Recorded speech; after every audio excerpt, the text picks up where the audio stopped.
State bank of Pakistan ने Pakistan cricket board को एक खत लिखा है जिसमें पाकिस्तान सुपर लीग में क्रिप्टो करेंसी और बैटिंग वेबसाइट की जानिब से इश्तहारबाजी पर तशवीश का इजहार किया गया है। ये वो खत है जिसमें PSL 8 के technology partner best fintech investment coin यानी BFIC का जिक्र है कि ये एक क्रिप्टो करेंसी है और इसकी ट्रेडिंग मुल्क में ममनू है और पाकिस्तान सुपर लीग जैसे प्लेटफॉर्म से इसकी तशहीर लोगों को क्रिप्टो करेंसी के कारोबार की जानिब राग़िब करेगी। सिर्फ यही नहीं, कराची किंग्स के प्लाटिनियम पार्टनर 1xBet को स्पोर्ट्स बैटिंग वेबसाइट 1xBet की सरोगेट ब्रांड करार दिया गया है। लेकिन क्या ये मामला सिर्फ कराची किंग्स तक महदूद है या फिर PSL की और भी फ्रेंचाइजीज के पार्टनर्स मुबैना तौर पर गैम्बलिंग और बैटिंग वेबसाइट्स हैं? PCB के साथ तो ये जो आपने न्यूज वेबसाइट का नाम लिया ये काफी अरसे से है। PSL में भी आप देख रहे हैं कि 6 में से 4 टीम्स की जो स्पॉन्सर्स हैं वो यही वेबसाइट्स हैं। लेकिन यहाँ छोटी सी एक चीज है समझने वाली, 1xBet है, BET Bet, उसने अपना नाम चेंज कर लिया है BAT Bet। इस तरह मेल बैट के नाम से भी है, उसके अलावा और भी वेबसाइट्स हैं। लीगल कवर इन्होंने हासिल किया है कुछ नाम की तब्दीली के बाद, इसको सेलिब्रेट मार्केटिंग कहते हैं। जैसे कि आसिफ खान ने बताया कि इन कंपनीज ने स्पेलिंग तब्दील करके एक लीगल कवर लिया हुआ है, यानी कि जब कंपनीज किसी कारोबार को मुश्तहर नहीं कर सकती तो उसकी एक सरोगेट ब्रांड बनाती हैं जिसे मार्केट करके असल ब्रांड की विजिबिलिटी बढ़ाई जाती है। जैसे यहाँ 1xBet की मिसाल ले लीजिए, जहाँ असल प्रोडक्ट की पब्लिसिटी ममनू होने की सूरत में BET Bet को तब्दील करके 1xBAT बनाई गई है और इसकी तशहीर से असल प्रोडक्ट को लोगों के सामने लाया जा रहा है। लेकिन स्पेलिंग की तब्दीली सिर्फ यहाँ नहीं है। लाहौर कलंदर्स के स्पॉन्सर्स मेल बेट के सेम लोगो लेकिन तब्दील स्पेलिंग के साथ एक बैटिंग गैम्बलिंग वेबसाइट चल रही है। यहाँ तक कि अगर आप गूगल पर मेल BAT Bet लिखेंगे तो सामने मेल BET Bet आएगा जो कि एक बैटिंग गैम्बलिंग वेबसाइट है। कोयटा ग्लैडिएटर्स के एक नहीं 2 स्पॉन्सर्स मुबैना तौर पर ऑनलाइन जुए के अड्डे हैं। प्लाटिनियम स्पॉन्सर्स MCW स्पोर्ट्स को अगर आप गूगल करेंगे तो MCW कसिनो सामने आएगा। कोयटा के ही टाइटेनियम स्पॉन्सर्स BJ स्पोर्ट्स की वेबसाइट पर अगर आप जाएंगे तो बोनस के लिए साइन अप करने का कहा जाएगा। जैसे ही आप उस लिंक पर क्लिक करेंगे तो आप एक बैटिंग गैम्बलिंग वेबसाइट पर पहुंच जाएंगे। मुल्तान सुल्तान्स के स्पॉन्सर्स वुल्फ 777 न्यूज़ की वेबसाइट पर अगर आप जाएंगे तो सिवाय होम पेज के तमाम ही पेजेस पर एरर आ जाएगा। हाँ, लेकिन मुल्तान सुल्तान्स के स्पॉन्सर वुल्फ 777 न्यूज़ के सेम लोगों के साथ वुल्फ 777 नामी एक गैम्बलिंग बैटिंग वेबसाइट ज़रूर ऑपरेशनल है और प्लेऑफ मैच में मोहम्मद रिजवान ने अपनी जर्सी पर जहां वुल्फ 777 न्यूज़ का लोगो था उसे टेप लगाकर छुपा भी रखा था। इस्लामाबाद यूनाइटेड और पेशावर ज़ल्मी ही सिर्फ 2 ऐसी टीमें हैं जिनके स्पॉन्सर्स में मुबैना बैटिंग और गैम्बलिंग वेबसाइट्स शामिल नहीं। यहाँ तक कि पेशावर ज़ल्मी के चीफ कमर्शियल ऑफिसर ने इवेंट शुरू होने से कबल ही ट्वीट में बैटिंग गैम्बलिंग वेबसाइट्स को दूर रहने का मशवरा दे दिया था।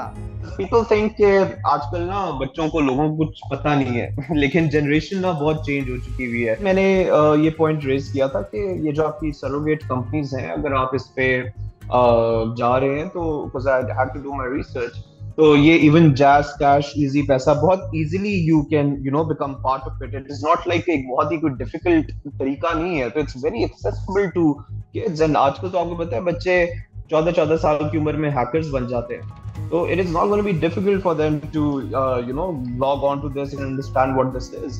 सो that was our concern as well.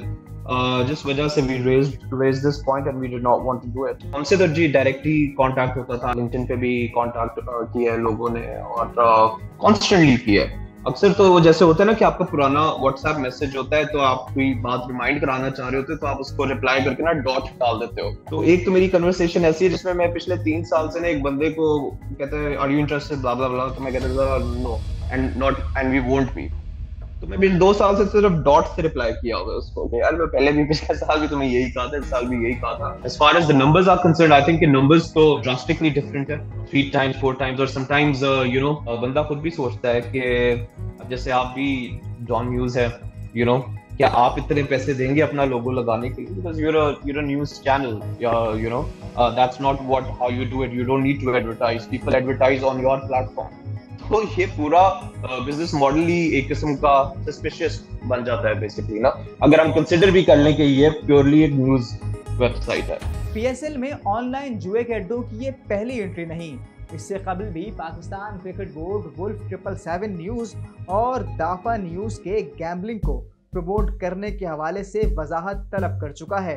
Multan sultans ने जवाब में कहा था, वुल्फ 777 न्यूज़ एक न्यूज़ वेबसाइट है और इसका गैम्बलिंग या बैटिंग से कोई ताल्लुक नहीं।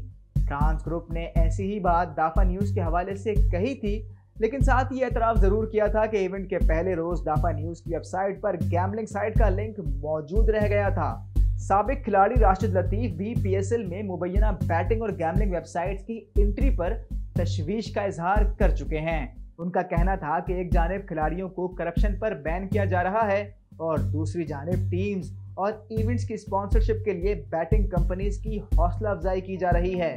साबिक कप्तान शाहिद आफरीदी भी बैटिंग और गैम्बलिंग वेबसाइट्स की स्पॉन्सरशिप पर स्ट्रॉन्ग स्टांस रखते हैं।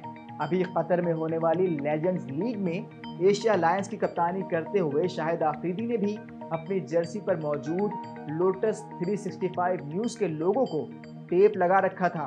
लोटस 365 न्यूज़ के सेम लोगों के साथ लोटस 365 नामी बैटिंग और कैसीनो वेबसाइट चल रही है।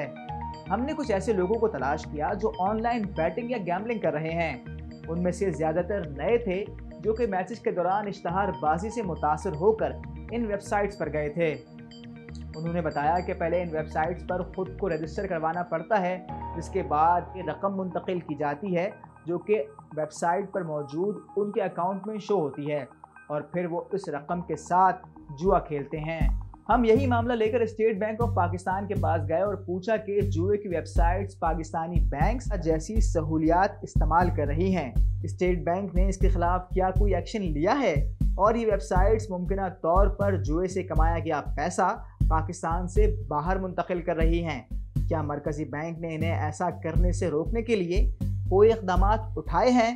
लेकिन 6 रोज़ गुजरने के बावजूद भी स्टेट बैंक ऑफ पाकिस्तान की जानिब से हमें कोई जवाब मौसूल ही नहीं हुआ है। यहाँ सवाल तो एक और ये भी है कि चलें ये सरोगेट न्यूज़ वेबसाइट्स तो किसी तरीके से पाकिस्तान में ऑपरेशनल हैं, लेकिन इन पर मौजूद बैटिंग और गैम्बलिंग वेबसाइट्स के लिंक्स अभी तक काम क्यों कर रहे हैं? और क्या पाकिस्तान टेलीकम्युनिकेशन अथॉरिटी ने इन बैटिंग, गैम्बलिंग और कैसीनो वेबसाइट्स को पाकिस्तान में ब्लॉक करने के लिए कोई इक़दाम उठाया है? ये मुबैना गैर कानूनी वेबसाइट्स अगर सरोगेट मार्केटिंग के ज़रिए स्पॉन्सर कर रही हैं या यूँ कहिए कि सरमायाकारी कर रही हैं, तो यकीनन ये कमाएंगी भी पाकिस्तान से ही। और चूँकि ये वेबसाइट्स पाकिस्तान की नहीं हैं, तो ये सारा सरमाया डॉलर की सूरत यहाँ से बाहर ले जाएंगी। Pakistan cricket board, state bank of Pakistan, PTA और दीगर हुकूमती इदारों को इस मामले की संगीनी समझनी होगी और अपनी जिम्मेदारी अदा करनी होगी, वरना आसिफ खान जैसे क्रिकेट तज्ज़ियाकार तो समझते हैं कि ये सब कुछ यूं ही चलता रहेगा। मज़ीद न्यूज़ अपडेट्स और डिजिटल स्टोरीज के लिए सब्सक्राइब करें डॉन न्यूज़ पाकिस्तान।